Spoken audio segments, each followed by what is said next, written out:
के तौर पर हम आपकी भूमिका देख रहे हैं?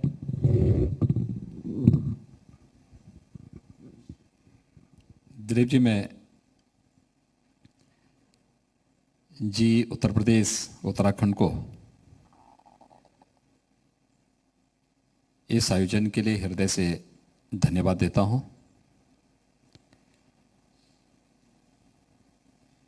देखिए, हम लोग सत्ता में हों या कहीं हों, हमेशा एक स्थिति में रहते हैं। उत्तर प्रदेश की आवश्यकता और 24 करोड़ जनता की आकांक्षाओं की पूर्ति हम सब का दायित्व है। कोरोना कालखंड में तकनीक बहुत बड़ी सहायक रही है इस महामारी से लड़ने में। आदरणीय प्रधानमंत्री जी बार बार हम लोगों को तकनीक से जुड़ने के लिए प्रेरित करते रहे हैं और आज मुझे बताते हुए प्रसन्नता है कि पहली बार उत्तर प्रदेश का जो बजट है वह पेपरलेस बजट आया है। 5.5 लाख करोड़ से ऊपर का बजट आया है। अभी तो ये बजट है, मूल बजट है, इसके बाद इसकी सप्लीमेंट्री आएगी। मुझे लगता है सब 6 लाख करोड़ तक पहुंचेगा। कोविड ने हमारे मार्ग को अवरुद्ध करने का प्रयास किया था, लेकिन हम फिर से अपनी पूर्व स्थिति में आ रहे हैं। और मुझे बताते हुए प्रसन्नता है कि जब उत्तर प्रदेश शासन अपना 21-22 के लिए बजट विधानमंडल से पास किया है, उस समय उत्तर प्रदेश देश की एक बड़ी अर्थव्यवस्था के रूप में भी उभरा है। आज से 4 साल पहले उत्तर प्रदेश की जब बात होती थी या हम लोग भी उत्तर प्रदेश का जब परिचय देते थे तो ये तो बोलते थे कि भाई उत्तर प्रदेश देश की सबसे बड़ी अर्थव्यवस्था है। लेकिन इस अर्थव्यवस्था, सबसे बड़ी आबादी का राज्य है, लेकिन अर्थव्यवस्था में हम कहां हैं? 5वें 6ठे स्थान पर हमारा नंबर आता था। आज मुझे प्रसन्नता है इस बात की, उत्तर प्रदेश को पिछले 4 वर्षों के दौरान हम लोगों ने देश की सबसे बड़ी अर्थव्यवस्था में से एक बनाया है। आज हम नंबर 2 पर हैं। व्यवसाय की सुगमता के लिए भी, ईज ऑफ डूइंग बिजनेस के लिए जो प्रयास होने चाहिए थे, जो रिफॉर्म होने चाहिए थे, उत्तर प्रदेश उसमें 2016 में 14वें नंबर पर था। आज उत्तर प्रदेश उसमें 2 नंबर पर आ चुका है। ये नई बदलती हुई तस्वीर है नए भारत का, नया उत्तर प्रदेश। और इस नए उत्तर प्रदेश के साथ जब हम रह रहे हैं तो स्वाभाविक रूप से वह परिवर्तन, तकनीक पर आधारित परिवर्तन, जो हर एक चेहरे पर खुशहाली ला सके, बिना भेदभाव की विकास की योजनाओं का लाभ प्रत्येक तबके को दे सके, उत्तर प्रदेश के अंदर वह हुआ है और अहर्निश प्रयास करके इसको आगे बढ़ाया जा रहा है। आपने कहा ईज ऑफ डूइंग बिजनेस है, सबके चेहरे पर मुस्कान हो। एक अभ्युदय की कल्पना आपने की है और आपके मॉडल की चर्चा बंगाल तक में होने लगी है। तो आपको क्या लगता है कि योगी मॉडल का परचम बंगाल में भी लहराएगा और यहां पर राज्य के युवाओं का भी अभ्युदय होगा साथ साथ? हम लोगों ने प्रदेश के अपने युवाओं के लिए अखिल भारतीय परीक्षाओं के साथ ही विभिन्न प्रकार के उन प्रतियोगी परीक्षाओं के लिए जिसके लिए वह तैयारी करने के लिए उत्तर प्रदेश से बाहर जाता था, पैसा भी लगता था, समय भी खर्च होता था और कभी कभी उसके सामने भाषा की या अन्य समस्याएं होती थी, तो वह अलग दिक्कत थी। हम लोगों ने अभ्युदय नाम पर उत्तर प्रदेश के अंदर प्रदेश के प्रतियोगी छात्रों के लिए एक मंच उपलब्ध कराया है। पहले चरण में यह प्रदेश के हमारे 18 कमिश्नरी मुख्यालयों में प्रारंभ हुआ है, जिसके माध्यम से यूपीएससी की परीक्षाओं की तैयारी की भूमिका तैयार करने और उनके गाइडेंस के लिए हमारे जो अधिकारीगण हैं, आईएएस, आईपीएस, आईएफएस या हमारे जो प्रशिक्षु अधिकारी हैं जिन्होंने अभी पास आउट किया है, प्रशिक्षण में हमारे साथ जुड़े हुए हैं, एक तो हमने इनकी टीम बनाई है, अच्छी फैकल्टी हमने जोड़ी है। दूसरा, हमने इसको दोनों प्रकार से किया है, एक इसको फिजिकली भी और इसको वर्चुअली भी। क्योंकि फिजिकली भी प्रारंभ किया है तो उपस्थिति, साक्षात उपस्थिति के लिए हम लोगों ने संख्या सीमित रखी है। लेकिन जैसे हम लोगों ने 25,000 की संख्या पहले रखी, हमारे पास आवेदन आए 10 लाख। एक चैलेंज था कैसे होगा, हमने संख्या बढ़ा के 50,000 की। ये संख्या बढ़ती गई तो हमने लिंक दिया फिर वर्चुअली जुड़ने के लिए। और अब हम उन सभी छात्रों को जो विभिन्न प्रतियोगी परीक्षाओं के लिए अर्हता रखते हैं, उनमें वह जज्बा है लेकिन उनकी आर्थिक स्थिति इसके लिए अलाउ नहीं करती थी, हम उन्हें टैबलेट भी उपलब्ध कराने जा रहे हैं। हमारे बजट ने उत्तर प्रदेश के अभी हाल ही में जो बजट हमने पास किया है, उस बजट में हमने इस बात की व्यवस्था कर दी है। ये उत्तर प्रदेश को जोड़ने, उत्तर प्रदेश के युवाओं के लिए वह स्कीम है जो उत्तर प्रदेश के अंदर उत्तर प्रदेश के नौजवानों को एक नया मंच देगा। उसे बाहर नहीं जाना पड़ेगा, बल्कि उत्तर प्रदेश के अंदर ही दोनों प्रकार की, एक अपने अधिकारियों के माध्यम से और दूसरा जो अनुभवी फैकल्टीज हैं उनके माध्यम से हम उनको ये सुविधा देंगे।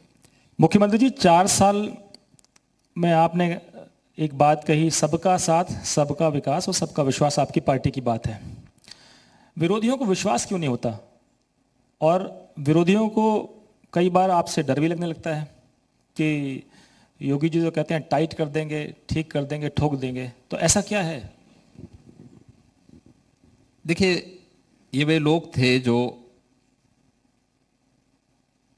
हर युग में पैदा होते हैं और उन लोगों का भगवान पे भी विश्वास नहीं रहता है।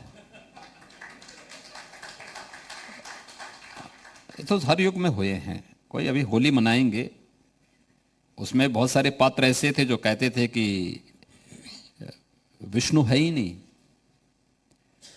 विष्णु के अवतार भगवान राम हुए बाद में। कुछ लोग ऐसे भी थे जो कहते थे राम पे हम विश्वास ही नहीं करते, और आज सबसे पहले मंदिरों में जाते हैं, चुनाव आते हैं मंदिरों में अंदर घूमने लगते हैं, भटकने लगते हैं। तो स्वाभाविक रूप से वो लोग कैसे विश्वास करेंगे? देखिए, हकीकत है,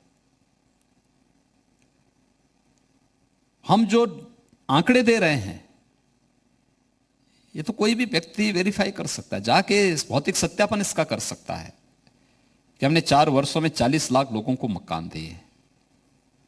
मैं दावे के साथ कह सकता हूं, आप सूची लेके जाइए, उत्तर प्रदेश के अंदर ढूंढ के आ जाइए, ये सब मिलेंगे आपको।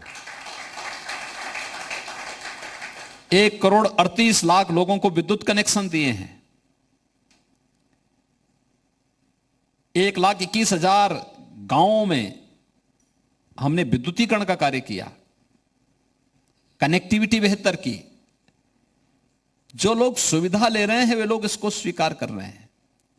जिन्होंने सुविधा दी ही नहीं, विकास जिनके एजेंडे का हिस्सा ही नहीं था, उनको ये सब कैसे दिखाई देगा? वो देख भी नहीं सकते। अगर कहीं दिखाई भी देता तो देखने का प्रयास ही नहीं करेंगे। वो निकले तो शहर में, पहले कहीं गांव में जाएं तो पता लगेगा कि इस गांव में आजादी के बाद पहली बार बिजली आई है। आज तो आप जाइए ना, पूरा उत्तर प्रदेश चमकता है रात्रि में भी, दिन में भी आवागमन सरल है, सहज है। वे बिजली नहीं देते थे, सड़कें नहीं बनाते थे, खजाने में भी डकैती डालते थे और अपने लोगों से, लोगों के घरों में और व्यापारियों के यहां डकैती डलवाते थे। आज तो ये सब नहीं हो रहा है ना। आज तो विकास का पैसा विकास में खर्च हो रहा है, और विकास का वो पैसा ईमानदारी के साथ जनता के लिए खर्च हो रहा है। और हम लोगों ने प्रदेश के अंदर यही सब किया। योजनाओं का पैसा योजना पे ईमानदारी से लगे, फिजूल खर्ची बंद हो, जितने भी बेईमानी और भ्रष्टाचार के रास्ते थे सबको पूरी तरह बंद किया गया, लेकिन साथ साथ प्रदेश की इनकम को भी बढ़ाया है। और प्रदेश की इनकम को बढ़ाने का परिणाम है कि आज प्रदेश विकास की नई ऊंचाइयों को छूता हुआ दिखाई दे रहा है। योगी जी, आप गुंडों के खिलाफ अभियान चलाते हैं, माफिया के खिलाफ अभियान चलाते हैं, जनता इसको स्वीकार करती है, खुश होती है। विरोधियों को लगता है कि चुन चुन कर उनसे जुड़े हुए लोगों पर कार्रवाई होती है। मुख्तार अंसारी के लिए पूरी पंजाब सरकार लगी हुई है कि यूपी ना आने पाए, आपकी टीम लगी हुई है कि किसी भी तरीके से यूपी लाना है। और अब तो उनको डर हो गया कि उनकी टोपी भी उछलने लगी है, टोपी भी उसकी तुलना आपने कर दी है, तो वो बड़े परेशान हो गए हैं कि योगी जी कर क्या रहे हैं। देखिए, मैं एक योगी हूं जो बोलूंगा सच बोलूंगा, और जो करूंगा भी वही जो सच होगा।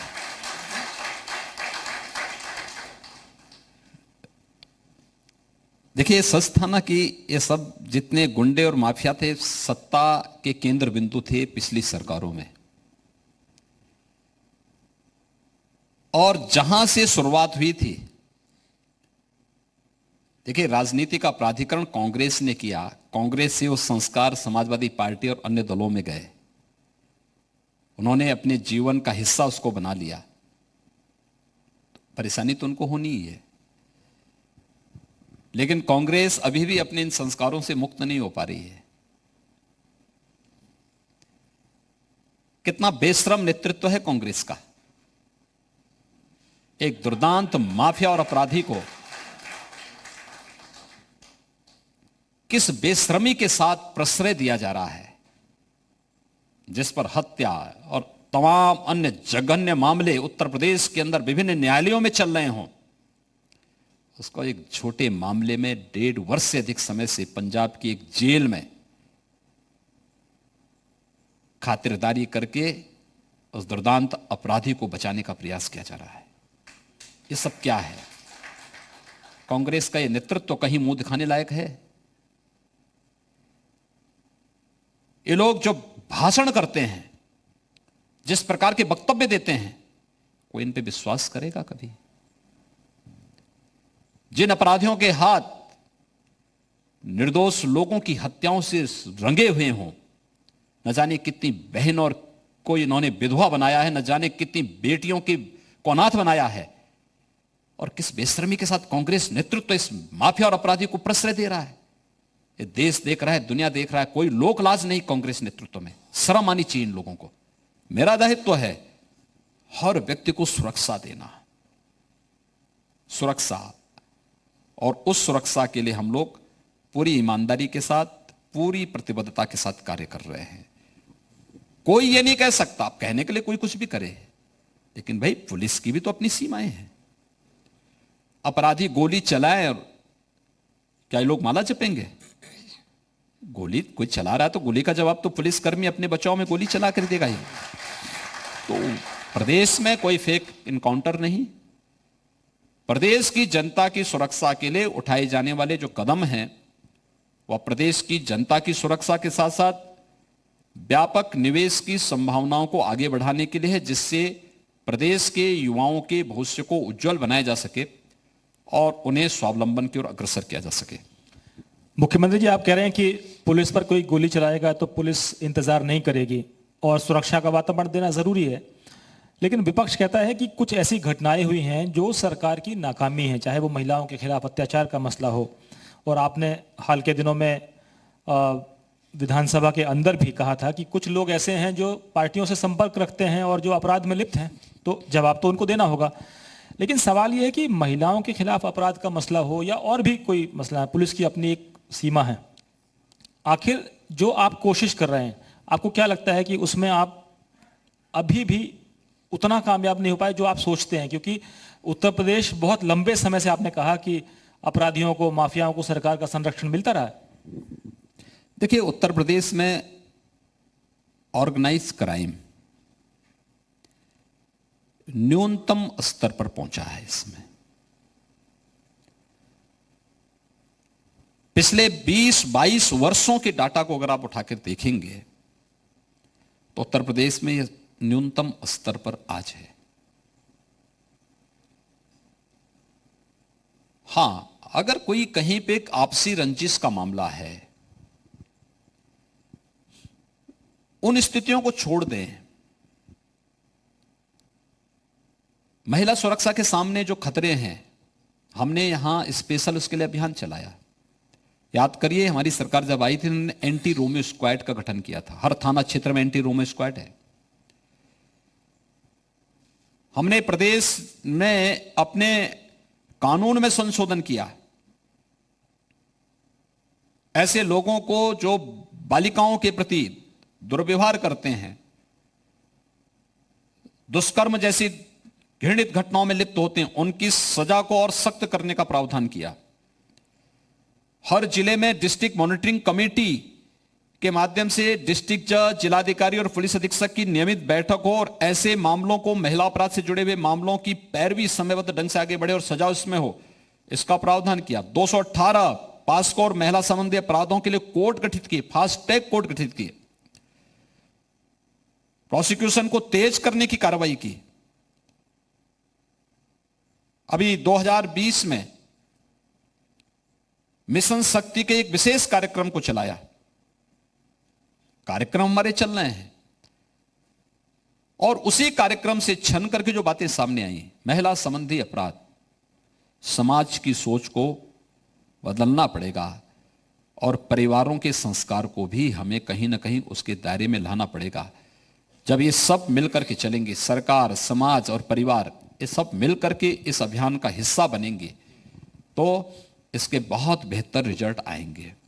मुख्यमंत्री जी, एक सवाल विपक्ष ने और उठाया कि राजनेताओं से जुड़े हुए केस हो, सरकार से जुड़े हुए मंत्रियों के केस हो, वो वापस लेकर आप संदेश ये दे रहे हैं कि अपने लोगों को तो आप बचाना चाहते हैं और विपक्ष के लोगों को ठोकना चाहते हैं। ये उनका आरोप है। देखिए, हम लोग किसी के केस को वापस नहीं लिए हैं और न सरकार की कोई ऐसी मंशा है। हमने पॉलिसी के तहत 2 प्रकार के केस वापस लेने की कार्रवाई की। एक,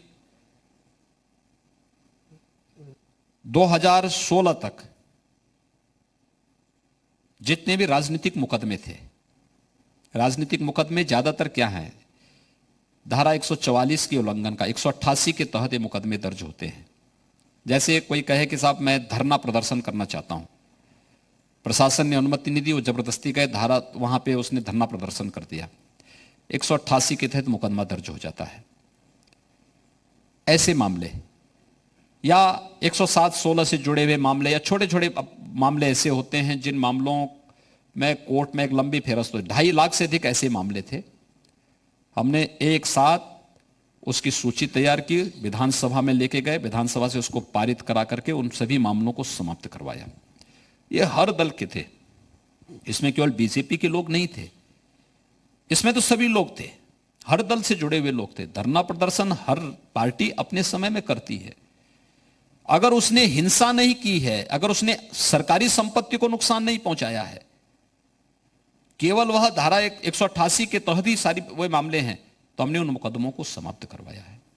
दूसरा, कोविड-19 के दौरान लॉकडाउन का उल्लंघन करने वाले लोगों पे मुकदमे थे, लगभग 2.5 लाख के आसपास इस प्रकार के मामले थे। उनको वापस लेने की घोषणा सरकार ने की है और सामूहिक रूप से लेंगे। उसमें कोई दल के व्यक्ति तो नहीं, कॉमन मैन है उसमें। तो किसी को अपने जरूरत के लिए घर में किसी कोई सामान की कमी पड़ गई, मार्केट गया, किसी को दवा के लिए जाना पड़ा और उसके तहत चालान कटे हैं, तो उन मुकदमों को कि लॉकडाउन के दौरान, अब लॉकडाउन नहीं है, भगवान करे इस प्रकार की महामारी फिर से ना आए, लेकिन फिर भी उस समय की आवश्यकता थी मुकदमा दर्ज करना, लेकिन आज उसकी प्रासंगिकता नहीं। इसलिए वो 2.5 लाख से अधिक मामलों को हमने समाप्त करने का निर्णय लिया है। ये 2 प्रकार के मामलों को छोड़ेंगे, बाकी किसी प्रकार की कोई कार्रवाई सरकार के स्तर पर नहीं हुई। योगी जी, लव जिहाद के लिए जो कानून बना है उसको लेकर कई और राज्यों ने भी कहा कि भाई हम इसको लागू करेंगे। लोग कहते हैं कि योगी जी का जो हिंदुत्व है, योगी जी की जो लाइन है, वो सारे बीजेपी के राज्य जो है वो शुरू हो जाते हैं और एक समुदाय विशेष के खिलाफ कहीं ऐसा लगता है कि कानून बन रहा है। देखिए, कानून किसी व्यक्ति किसी जाति या किसी मत और मजहब के खिलाफ नहीं होता है। कानून कानून होता है। भारत का संविधान भारत के प्रत्येक नागरिक को एक समान संवैधानिक अधिकार देता है, और हम लोग कोई भी अधिनियम बनाते हैं तो भारत के संविधान के दायरे में रहकर के ही बनाते हैं। हमने प्रदेश के अंदर इससे पहले भी कुछ और कदम उठाए थे, जैसे सार्वजनिक संपत्ति को कोई नुकसान पहुंचाएगा तो उसकी भरपाई हम उसी दंगाई से करेंगे जिसके द्वारा यह कृत्य किया गया है। तो विपक्ष को यह भी बुरा लगा। लव जिहाद का भी जो हमने कानून बनाया है, अभी विधानसभा ने इसको पास किया है। ऑर्डिनेंस हम पहले लेके आ गए थे। छल से, छद्म से, धोखे से, तो आपका जो नाम है आप वही नाम रखिए ना, क्यों अपना नाम बदल दिए? आप छल करके किसी बालिका को धोखे में रख करके पहले उससे शादी करते हैं, बाद में उस पर दबाव बनाते हैं कि नहीं मेरा नाम अनिल नहीं, मेरा नाम तो असलम है, और इसलिए अब तुम भी जो है अपना नाम इससे ये रखो। तो जबरदस्ती आप उसके बाद मतांतरण करवाते हैं और न करने पर हत्या कर देते हैं, ये स्वीकार नहीं हो सकता। सभ्य समाज इसको स्वीकार नहीं कर सकता। दूसरा, 2009 में केरल हाई कोर्ट केरल की सरकार को इस बारे में कह चुका है कि लव जिहाद केरल जैसे स्टेट को इस्लामिक स्टेट बनाने की साजिश का हिस्सा है। कर्नाटक हाईकोर्ट इस पे चिंता व्यक्त कर चुका है। अगर कहीं आग लग रही है, क्या हमें सावधान नहीं होना चाहिए? कोई व्यक्ति सामने से चल रहा है, ठोकर खा रहा है, और हमें मालूम है कि यहां पे जो भी व्यक्ति यहां से असावधानी पूर्वक जाएगा और ठोकर खाएगा, तो क्या हमें सचेत नहीं होना चाहिए? होशियारी इसी में है, स्वयं ठोकर खाने की बजाय कहीं अगर कोई राह चलता हुआ नागरिक ठोकर खा रहा है तो उससे संभलने की आदत हम भी डालें। और यह संभलने की एक प्रक्रिया का हिस्सा है लव जिहाद कानून उत्तर प्रदेश के अंदर, कि कोई भी व्यक्ति, क्योंकि यह दंगे की पृष्ठभूमि तैयार करता है, लव जिहाद भविष्य की आगजनी की बुनियाद खड़ा करता है। लव जिहाद भोली भाली बालिकाओं के साथ धोखा है, लव जिहाद। और इस प्रकार के कृत्यों को कोई सभ्य समाज स्वीकार नहीं कर सकता है। उत्तर प्रदेश में हम कतई इसको नहीं लागू, कतई भी इस प्रकार की कृत्यों को बर्दाश्त नहीं करेंगे। मुख्यमंत्री जी, एक और जो सवाल राहुल गांधी ने उठाया है, हालांकि आप कहते हैं कि वो ऐसी पार्टी है जो बेशर्मी से एक अपराधी को बचाती है। राहुल गांधी कहते हैं कि शिशु मंदिर हो, जो उनकी काम करने की जो पद्धति है, तरीका है, और पाकिस्तान के मदरसों की जो स्थिति है वो वैसे ही है, उससे तुलना करते हैं। इससे पहले वो अमेठी और वायनाड की तुलना करते हैं। तो कई बार ऐसा लगता है कि राहुल गांधी ये इशारा करना चाहते हैं कि आप लोग वही काम कर रहे हैं जो पाकिस्तान के मदरसे कर रहे हैं, और उत्तर प्रदेश का जो वर्क कल्चर या जो परंपरा है वो साउथ से बेहतर नहीं है। ये कैसी तुलना है? देखिए, राहुल जी तो कांग्रेस पार्टी का सौभाग्य है कि राहुल जी जैसा उनको नेता मिला है। और भाई होता है, कभी कभी किसी पार्टी का सौभाग्य उभर पड़ता है कि हमें डूबना ही है, उस प्रकार का नेतृत्व ही मिल जाता है। ये तो कांग्रेस का सौभाग्य है कि राहुल जी जैसा नेतृत्व मिला और कांग्रेस डूबने की कगार पर खड़ी हो गई। तो ये तो है भाई, जैसा नेतृत्व होगा वैसे पार्टी होगी। एक दूसरा, राहुल जी से पूछना चाहिए, राहुल जी पहली बार ये काम नहीं कर रहे हैं। राहुल जी तो इससे पहले भारत के अंदर के संगठनों की जो है शिकायत अमेरिकी राजदूत से कर चुके हैं कि हमें भारत के अंदर लश्कर ए तोयबा या जैसे मोहम्मद जैसे संगठनों से खतरा नहीं, हमें खतरा है भारत के संगठनों से। जिस भारत ने उस पूरी खानदान को कई बार इस देश का नेतृत्व सौंपा, लंबे समय तक सौंपा, पंडित जवाहरलाल नेहरू जी को सौंपा, श्रीमती इंदिरा गांधी जी को सौंपा, श्री राजीव गांधी जी को सौंपा और अप्रत्यक्ष रूप से सोनिया गांधी जी को भी सौंपा। अब वह पार्टी और उस पार्टी के युवराज इस प्रकार की बात करें, इसको आप क्या कहेंगे? अजीब सी बात है ये। तो यही तो नमूने हैं जो कांग्रेस को कि नया को डुबो रहे हैं। कांग्रेस वैसे ही नहीं जा रही है, जनता भी जान रही है इनके बारे, कोई उनको गंभीरता से नहीं लेता है। इसलिए जब सरस्वती शिशु मंदिर के बारे में राहुल जी ने ये बात कही तो राहुल जी की इस बात को भी किसी ने गंभीरता से भी नहीं लिया। जो व्यक्ति स्वयं गंभीर नहीं, उससे क्या गंभीरता से कोई लेगा? उसकी बातों को क्या कोई गंभीरता से लेगा? और ये स्थिति इसलिए मैं कह रहा हूं, देखिए एक बात हमें देखना चाहिए, राष्ट्रीय स्वयंसेवक संघ 1925 से भारत के अंदर एक ऐसा स्वयंसेवी संगठन है जो बिना किसी सरकारी सहयोग के, जिसका एक ही धर्म है, वह है राष्ट्र धर्म, जिसने कभी भी बिना किसी सम और विषम परिस्थितियों में अपने इस धर्म से डिगे बगैर भारत की सनातन परंपरा, भारत की संस्कृति, भारत की संप्रभुता, भारत की अखंडता के लिए प्राण प्रण से काम किया। सैकड़ों प्रचारक राष्ट्रीय स्वयंसेवक संघ के बलिदान हुए हैं, चाहे वह कश्मीर में आज